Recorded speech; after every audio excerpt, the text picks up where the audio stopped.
Novi Mitsubishi Eclipse svojim se imenom referira na stariji sportski automobil koji se proizvodio od 1989.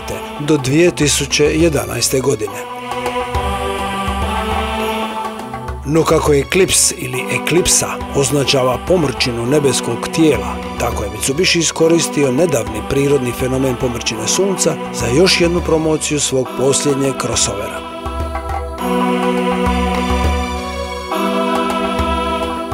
Prodaja novog globalnog strateškog modela Mitsubishi Motorsa Eclipse Cross započet će prvo u Europi ove jeseni, a tek nakon toga dolazi na tržište Japana, Sjeverne Amerike, Australije i onda ostalih regija.